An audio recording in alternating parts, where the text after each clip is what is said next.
Having listings up on Etsy and not getting any sales can be very frustrating, especially if you're a beginner. So I'm going to be sharing with you some tips and things that you can do on your Etsy shop that can help you to start getting more sales. If you're new to my channel, hi, I'm Mac. I post videos talking about e-commerce, passive income, and different ways to make money online. So if that interests you, join our community here on YouTube. So the very first thing is understanding your target audience. And I think that this is something that is often overlooked, especially by newer sellers that I've worked with, where they get so excited to start their store that they end up just uploading a bunch of different types of listings and products and not really having a direction. Now, this is great to help you get going, but once you start doing this, you'll quickly realize that you may not be hitting that exact target audience that you should be for your product. So what I suggest doing, whether you have a more general store or a niche specific store, for those exact listings, you want to go ahead and check out who your target audience is. Get to know who your ideal customer is. A great way to do this is by checking out different bestseller or star seller listings,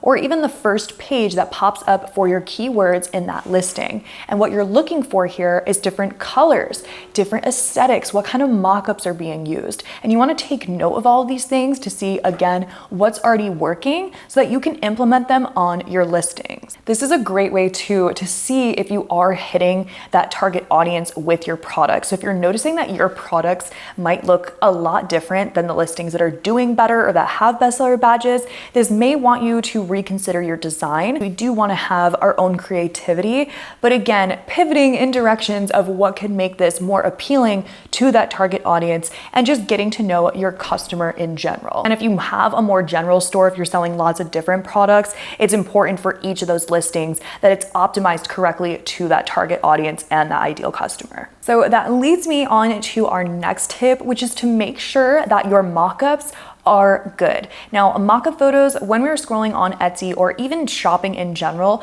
the first initial photo that we see of a product or the product being used is what is going to make us decide maybe if we even want to click on that product or if we want to purchase it. So it's really important that that very first thumbnail photo for your Etsy listing is eye-catching.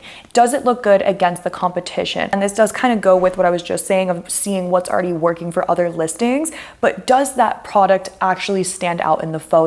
So for example, if you're selling a t-shirt, does your photo really show that t-shirt in your first thumbnail, or is it more looking at the person wearing the t-shirt? Is there a lot going on in the background? These are things you want to take note of really showcasing that product so the customer knows exactly what it is that you're selling from that first initial picture. And then once they start scrolling, you can share more diverse photos of, the product being used, because then they have an overall interest, but it's about getting that first click.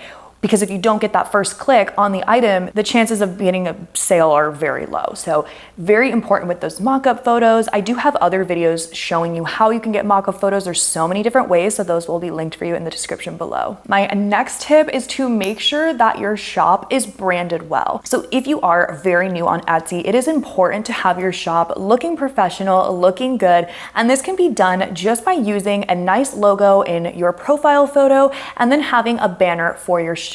There actually are templates that you can get on Canva or even on Etsy for purchase, or on websites like Creative Fabrica, where you can download them and kind of make it your own as a template. But it's overall nice to have a nice branded store so that when a customer may click on your shop, it builds the trust. Especially if you have very few sales or no sales at all, having a nice curated looking shop that looks official is going to help you out with that. If you have a few reviews and your shop doesn't look right, the overall trust is not going to be there. And put yourself in your customer's shoes. If you clicked on your Etsy shop right now, would you be a buyer? Like put it in a different perspective. Would you purchase from this store? Because we only have our judgments when we're shopping online. We're making judgments on everything. So it's just an important thing to notice and remember. Also, just having an overall aesthetic in your Etsy shop can go very, very far. So if your store is niche specific, definitely put your niche in your branding in a way, whether that's the colors of your products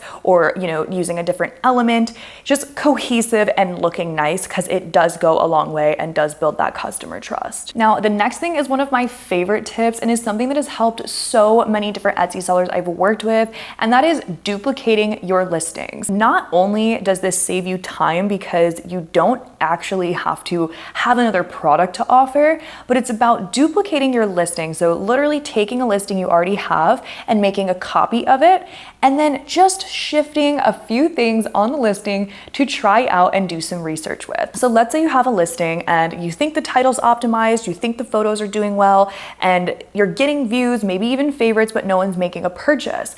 Duplicate that listing, change a few things up, change up the SEO a little bit in the title, maybe switch out the first thumbnail photo, maybe even lower the price $1 or $2, and see if those changes on the duplicate listing do better or perform better than the other listing. And what's so great about this is that not only, you're doing a little research to your target audience for that listing, but you're also having more surface area on the internet, meaning that that's another listing in your shop, but it's also being marketed in a different way with different photos or even just changing up the SEO a little bit. So it's a really cool tip. I've used it a lot. Just do not overdo this. That'll flag you on Etsy. You don't want to duplicate the same listing like 7 times. No. Maybe once or twice just to see how you can kind of change it up, and then if one of them performs better, and then go from there, and you can even delete the other one.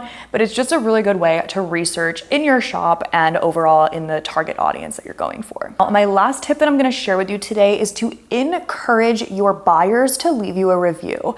Now, when you are first starting out and you have maybe your first 1 or 2 sales, having your reviews are really important. And obviously we want good reviews. So keeping up with your customer service is so important, and having those reviews are going to help your Etsy shop get a boost and let Etsy know that people were pleased with your product. So what I recommend doing is sending a message to a customer a day or 2 after they have received their order. So if it's a digital product, you can send it to them, a little sooner maybe, but if it's a product that's physical, needs to be shipped to the customer, you do want to wait until they actually have the product and they've experienced it before asking them for the review. So just keep that in mind. What you can do is just send them a nice message and say, hey, thank you so much for your purchase in my store. How are you liking everything? I hope all is well. If you're really happy with your purchase, I would love for you to leave me a review. And this goes a long way, because not only is it letting the customer know that you care and giving them an opportunity for them to tell you if they are having an issue before leaving you a bad review, it also is the opportunity to remind them, because a lot of times when we purchase something online, we get it, we're happy with it, it's what we expected, and we just don't leave a review. Life's busy. So it's just giving them a little reminder and letting them know, like, hey, this is my shop. You don't have to say you're new, but just like, hey, how did you like your product? It would mean so much to me if you could leave a review. And this goes a long way, and it's something that I highly recommend doing. Only ask the customer once. Don't be spammy. Again, put yourself in other people's shoes when it comes to these things. But I have noticed in doing this that most of the time the customer will leave you a review, or they'll let you know if something was wrong ahead of time before leaving a bad review. So a really good tip to keep in mind. Now, before I end this video, I do just want to say that be patient with yourself, be patient with your store. Growing an online business or an Etsy shop in general is not going to happen overnight. It comes with consistency and really caring about what you are doing and the products that you're selling. So please be patient with yourself and don't give up. If you are, off to a slow start, take some of these tips into consideration, maybe pivot a little bit. There's always things you can do, but keep going and do not give up on this. Trust me, it can work for you. I was in your shoes once, and now I can't even believe that I wasn't selling on Etsy earlier. So let me know if any of these tips were helpful to you. I hope that you're able to implement them in your shop. Thanks so much for watching, and I hope to see you in the next video.